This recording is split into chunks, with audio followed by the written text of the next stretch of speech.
Sir, the Crestfield dining room has a membership policy. I'm going to have to ask you and your daughter to wait outside. Diane Fawcett said it the way people say things when they believe the person in front of them doesn't have the power to push back. Quinn Harker stood in the entrance of the Crestfield Club, his worn canvas jacket damp from the Arizona rain that had come without warning that afternoon, his 8-year-old daughter Ada pressed close to his side. The dining room behind Diane was half empty. Quinn could see open tables from where he stood, warm light falling across white tablecloths and crystal glasses. He had a confirmed reservation.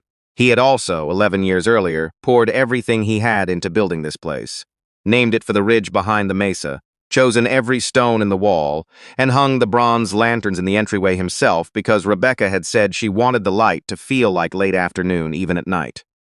Diane did not know any of that. She saw a man in a faded jacket and a little girl in a rain-spotted sweater and decided the rest in under 3 seconds. Quinn said nothing yet. He looked at Ada, who was watching Diane with the careful attention of a child who has learned to read situations by the way adults hold their shoulders. He had not told Ada the full truth about why they were here.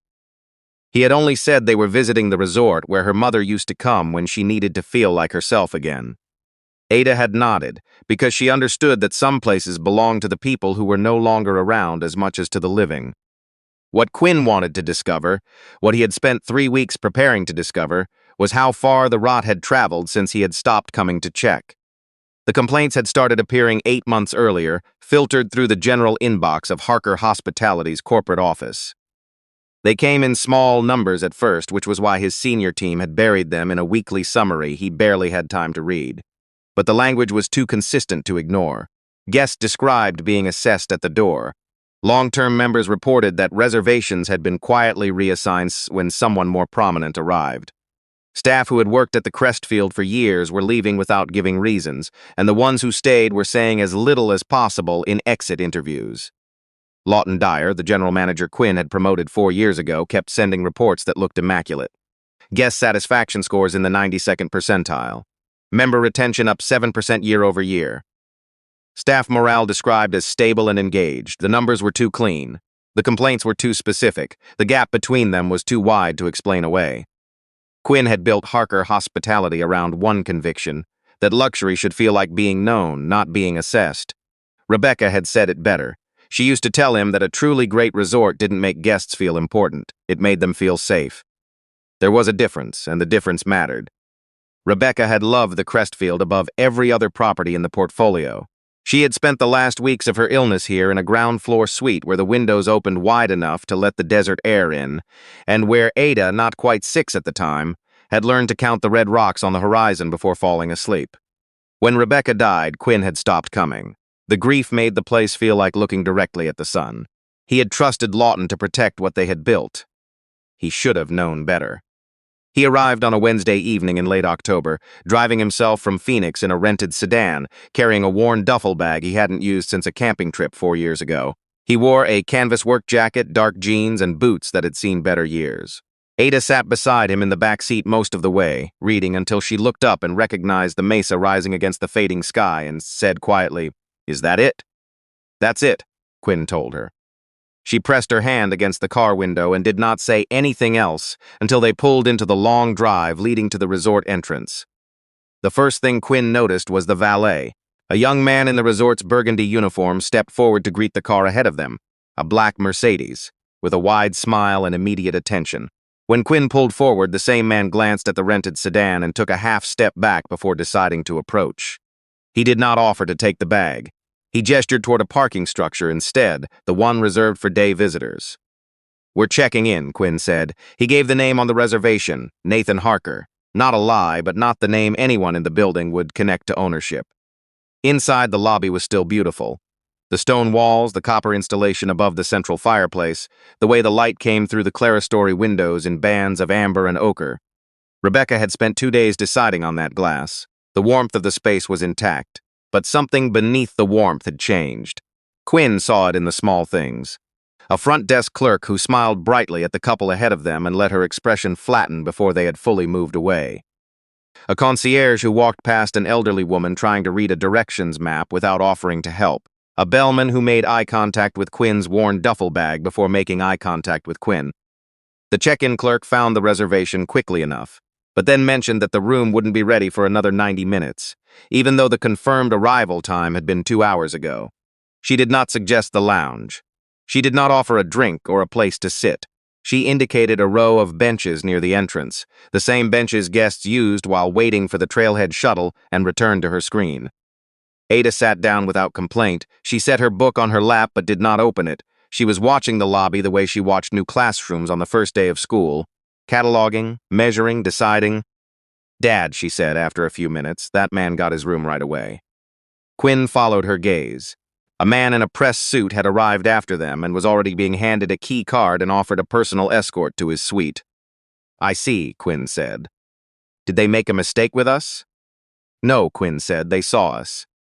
Ada thought about that and went back to her book, though her eyes didn't move across the page. Over the next hour, Quinn watched the lobby the way he had once watched construction sites, looking for what didn't fit.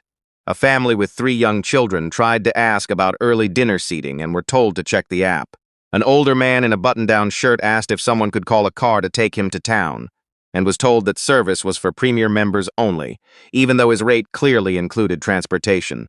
A housekeeper wheeled a cart through the main corridor instead of the service passage and was sharply redirected by a supervisor who spoke to her in a tone loud enough for guests to hear. None of these were accidents, they were habits. They had calcified into the daily rhythm of the place. A young woman in staff uniform came through from the restaurant side carrying a small tray, 2 glasses of sparkling water and a bowl of warm almonds. She crouched to Ada's height and set the tray on the bench between them.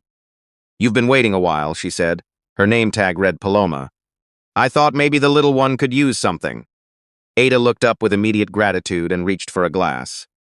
Before Quinn could thank her, a supervisor materialized from the direction of the front desk with the expression of someone whose primary concern was appearances.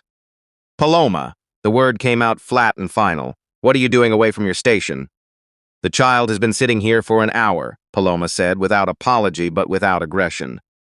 "Guests who require refreshments may request them through the concierge." The concierge didn't offer. "Return to the dining room." Paloma glanced at Ada, then at Quinn. She gave a small nod that meant something, acknowledgement, maybe regret, and carried the empty tray back the way she had come. Quinn watched her go and kept her name. When the room was finally ready, Quinn and Ada dropped their bags and came back down to the Crestfield Club. The dining room was attached to the main building by a covered walkway lined with potted citrus trees. Rebecca had chosen those, too, because she wanted something living and fragrant between the inside and the outside. Quinn had made a dinner reservation when he booked the room.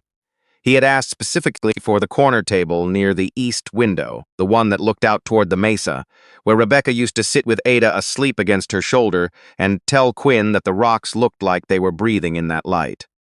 Diane Fawcett met them at the entrance. She was precise in the way people are when they have built their identity around controlling small environments. She held a leather portfolio and wore a headset even inside the dining room. She looked at Quinn's jacket. She looked at Ada's sweater, still faintly spotted from the rain. She looked at neither of their faces for very long.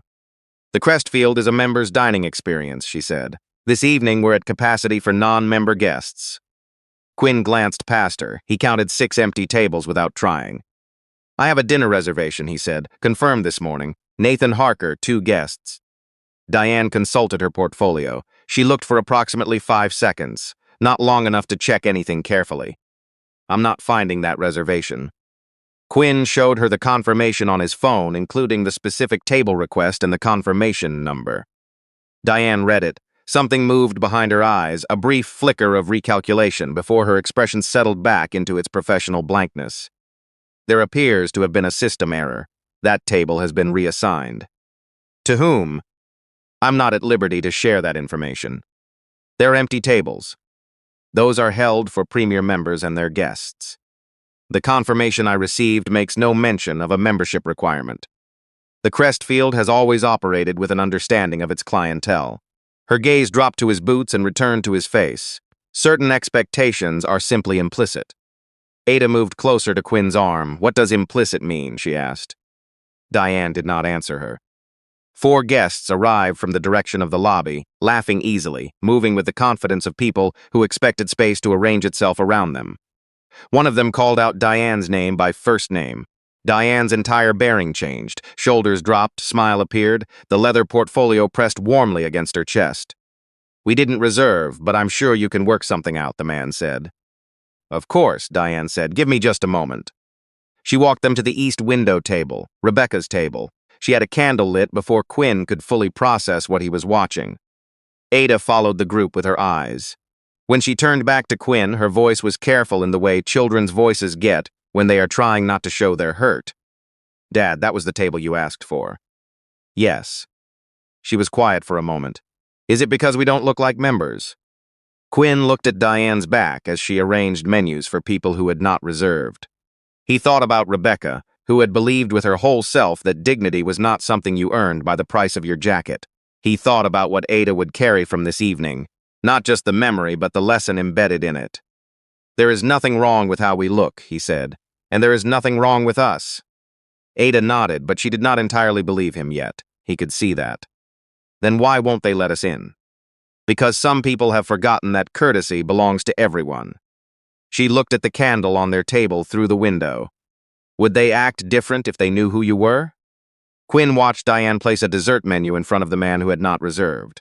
"That," he said quietly, "is what I came here to find out." They were still standing near the entrance, Ada reading on her phone now, when Paloma appeared again from a side corridor. She had a small cloth bag, fresh rolls from the kitchen, still warm, and 2 bottles of water. She had done it on her own, without being asked, without telling anyone. "I know it's not much," she said, keeping her voice low, "but I heard what happened at the door, and it wasn't right." Ada reached for a roll. Diane appeared from inside the dining room in under 30 seconds, moving fast, the portfolio tight against her arm. "Give me those," she said, taking the bag from Paloma's hands. The hallway went quiet. 2 guests passing nearby slowed their pace. "Paloma, you were explicitly told." "She's a child," Paloma said. "She's hungry. Your job is to serve guests who have been seated, not to freelance for people standing in a hallway. There are empty tables in there." Diane stepped close enough to lower her voice without losing her authority. "I decide who enters the Crestfield, not you, not your conscience. If you can't follow that, you can go home tonight and not come back." Paloma looked at Ada, then at Quinn, then at Diane. "You said the same thing to Chester Malone last week," Paloma said. "And you moved his anniversary reservation to the Prescott party without telling him." Diane's expression hardened into something close to warning. "Return to your station." Paloma went, but her hands were shaking, not from fear, Quinn thought, but from the particular tension of someone who has stayed quiet far too long. Chester Malone arrived 20 minutes later. He was 67, with the solid, unhurried build of a man who had spent decades carrying people out of burning buildings. He wore a short-sleeved button-down and slacks, clean and pressed, and he carried a small wrapped box the size of a paperback book. He spoke to the hostess quietly, gave his reservation name, and waited. The hostess found the reservation and then looked toward Diane, who was already crossing the floor. "Mr. Malone," Diane said, "I'm afraid your reservation is no longer available. We accommodated a private event this evening that required additional space." Chester blinked. "I confirmed it yesterday morning." "I understand, these situations arise." "My wife and I came here every year on this date," Chester said. His voice was even, but the steadiness of it was effortful. "She passed away 2 years ago. I come alone now. I always ask for the same table." "We can reschedule for another." "Another evening isn't this evening." Diane closed her portfolio. "I'm sorry, but there's nothing I can do." Chester stood for a moment, the wrapped box still in his hand. Then he stepped to one side, not wanting to block the entrance, and looked at the floor. Quinn moved to stand beside him and introduced himself as Nathan. Chester offered a firm, quiet handshake. He explained without bitterness that his wife Lorraine had been a school teacher who saved for months each year to come here. She had believed that beautiful places weren't reserved for the wealthy, that regular people deserved to sit somewhere extraordinary at least once in a while. "The year she got sick, we came anyway," Chester said. "She wore her good earrings and we ordered the tasting menu, because she said if she was going to spend 4 hours at a dinner table, it might as well be a good one." He looked toward the dining room. She was right. Quinn felt the shape of the evening settle into something harder than anger. This was not a manager making thoughtless decisions. This was a system. Guests sorted by appearance. Reservations moved without notice. Employees punished for showing basic humanity. The values that Rebecca had woven into every corner of this property, not in brochures, but in the actual structure of how guests were meant to feel, had been quietly dismantled while the reports kept arriving clean. "I'd like to speak with the general manager," Quinn said. Diane did not look surprised. "Mr. Dyer is occupied with a private function. Tell him a guest has been denied a confirmed reservation. Another guest has lost his anniversary table without notification, and a staff member was threatened for giving bread to a child." Lawton Dyer appeared 10 minutes later, coming from the direction of the private event space with the unhurried confidence of a man who believed every problem was a matter of optics. He wore a fitted sport coat and the kind of practiced smile that replaced listening with the impression of it. He looked at Quinn, at his jacket, at Chester's short-sleeved shirt, and arranged his expression into something that communicated tolerance stretched thin. "Mr. Harker," he said, getting the last name right from the reservation. "I apologize for the inconvenience this evening. I understand there's been some confusion around seating." "There's no confusion," Quinn said. "I have a confirmed reservation. Chester Malone has a confirmed reservation. Both have been reassigned. The Crestfield occasionally accommodates premium member events that require additional space. That policy should be disclosed at booking. Operational flexibility is understood as part of the Crestfield experience." "Understood by whom?" Quinn asked. Lawton gave a small, patient exhale, the exhale of someone who has decided to end a conversation without saying so. He reached inside his jacket and removed a card. "I'd like to offer you both complimentary stays on a future visit. In the meantime, the resort's casual dining option on the terrace level would be happy to seat you this evening." Chester looked at the card. "I don't need a future visit," he said quietly. "Tonight was the visit that mattered." Lawton's patience thinned. He turned to his assistant, murmured something, and the assistant left in the direction of the management corridor. Then he looked at Quinn with a finality that was meant to communicate the conversation was over. "Before we go anywhere," Quinn said, "I want to know how long the complaint logs have been going unrecorded." Lawton's smile held, but his eyes changed. "Complaints are handled through the standard guest relations process. The process that involves removing negative feedback before it reaches the corporate summary." A stillness moved through Lawton's body that was different from calm. "That's an unusual accusation for a resort guest to make. It's an unusual situation for a resort owner to find himself in." For a moment, the hallway was completely quiet. Then from inside the dining room, a chair scraped hard across stone, fast and sharp, followed immediately by a woman's voice cutting through the ambient conversation like a crack in glass. "Somebody help him. He can't breathe." Quinn moved before anyone else did. A teenage boy had slumped sideways in his chair near the center of the dining room. His face was flushed and swelling around his lips, his breathing coming in thin, effortful pulls. His mother stood over him with both hands pressed to her mouth, her whole body shaking.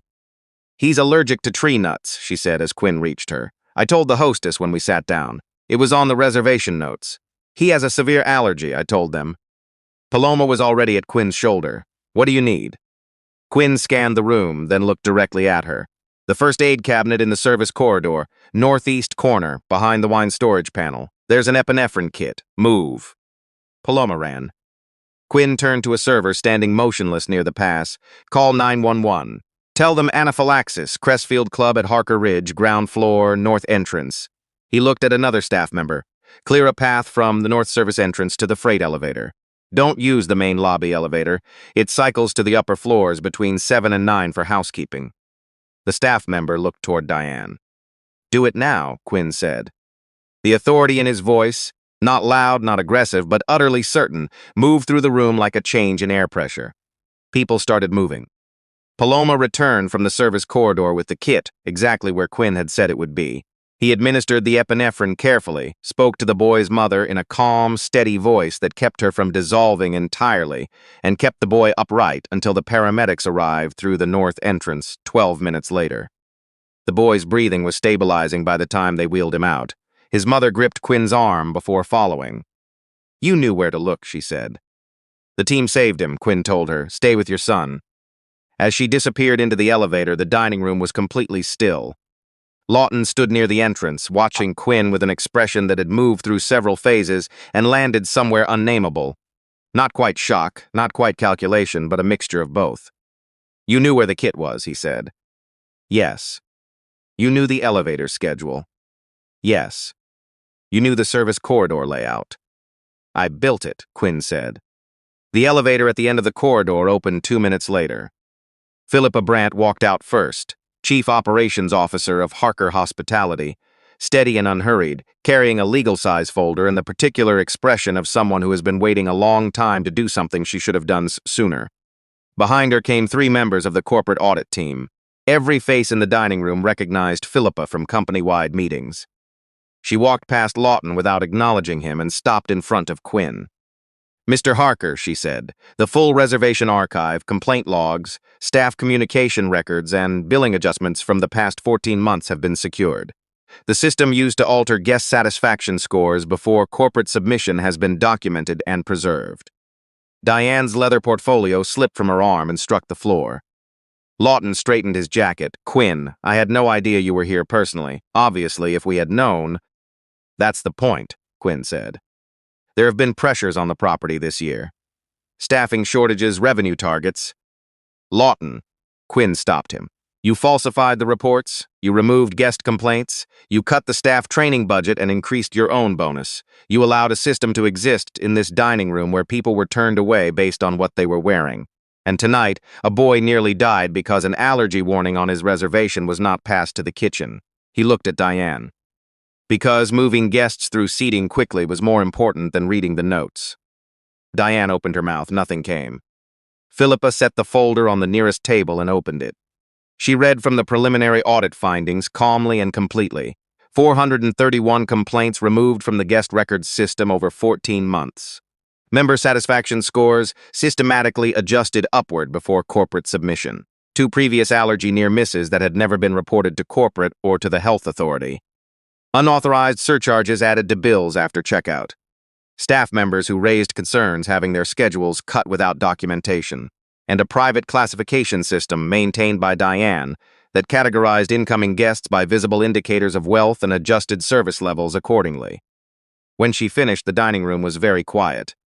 Quinn did not raise his voice when he spoke to the staff gathered at the edge of the room. "The people who made these decisions bear the responsibility for them," he said. "The people who stayed quiet because they were afraid of losing their shifts. I understand that. That fear shouldn't exist here. It won't going forward." He looked for Paloma, who was standing near the service corridor entrance with her hands folded in front of her and an expression that was working hard, not to show how frightened she still was. "You didn't lose your job tonight," Quinn told her. "You kept it, and the hours they cut from your schedule will be paid back in full." He paused. "There's a management development track opening in January. You should apply." Paloma pressed her lips together and nodded twice, small and certain. Quinn turned to Chester Malone, who had remained near the entrance through everything, the small wrapped box still in his hands. "I'm sorry," Quinn said, "not as the owner, but as the person responsible for a place that had failed a man who had done nothing wrong. The Crestfield wasn't supposed to be this kind of place. Your wife understood what it was supposed to be, and I'm sorry she would have been disappointed by what it became." Chester was quiet for a moment. "Lorraine didn't scare easy," he said finally. "She would have said something sooner than I did." Quinn almost smiled. "Come in," he said, "both of us." They sat at the east window table, Chester on one side with Lorraine's photograph propped against the water glass, Quinn on the other with Ada beside him. Ada had a small picture of Rebecca tucked in her coat pocket and hadn't told Quinn about it. When she set it on the table against the candle, he looked at her, and she shrugged a little, the way she did when she had done something right and didn't feel the need to explain it. Outside, the mesa had gone dark and the stars over Sedona were close and clear. The citrus trees along the walkway moved in the desert wind. Chester asked about Rebecca, and Quinn told him a few things. How she had chosen the amber glass in the clerestory windows. How she had argued with the architect for 2 weeks about the placement of the copper installation until the light fell across it at exactly the angle she wanted. How she used to say that the best hospitality was simply the feeling of being expected. Chester told Quinn about Lorraine. How she had made her 8th graders write letters to their future selves every spring.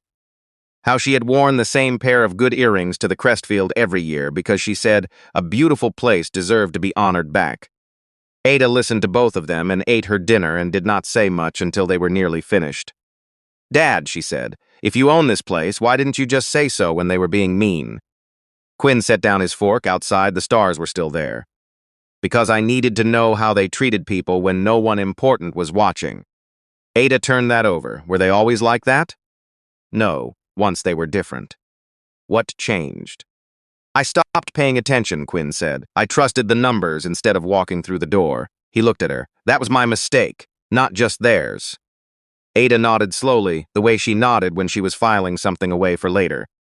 Mom would have hated it, she said, the way they were acting. Yes. She would have said something. She would have, very clearly. Ada picked up her fork again. Good thing you came then. In the months that followed, Quinn dismantled every piece of Lawton's system and rebuilt what had been there before. Guest complaints moved to an independent platform that no property manager could access or alter. Staff at every level received protected channels for reporting misconduct without fear of retaliation. Service standards were published and applied without exception to every guest, regardless of how they arrived or what they were wearing. Allergy protocols became the first item on every pre-service checklist, and the medical kits in the service corridors were inspected weekly. The private guest classification system Diane had maintained was replaced with a mandatory training module that every member of the guest-facing team completed before the end of the year. Quinn also renovated the private dining room at the back of the Crestfield and gave it a new name. He had a small bronze plaque mounted near the door. It read, "The Rebecca Room," in memory of someone who believed that a truly beautiful place made everyone feel expected. 1 year later, on a Thursday evening in October, a man arrived at the Crestfield with his teenage son. The man wore work clothes, paint on his collar, steel-toed boots, and he paused just inside the entrance, looking around at the stone walls and the copper installation and the amber light coming through the clerestory glass, clearly uncertain whether he had come to the right place. Paloma met them at the door. "Welcome to the Crestfield," she said, and her smile was the real kind, the kind that didn't change based on who was walking through. "Your table is ready." The man's shoulders came down about an inch. His son looked around with wide eyes as she led them inside. Quinn was standing near the east window with Ada, who had grown 2 inches since the year before and was reading again as usual. He watched Paloma settle the two of them at their table, hand them menus, and lean down to point out something on the page that made the boy laugh. Ada looked up from her book long enough to follow his gaze. "She's good at that," she said. "She is," Quinn said. Ada went back to her book. Quinn looked at the bronze lanterns in the entryway, the ones he had hung himself 11 years ago, because Rebecca had wanted the light to feel like late afternoon even at night. They still did.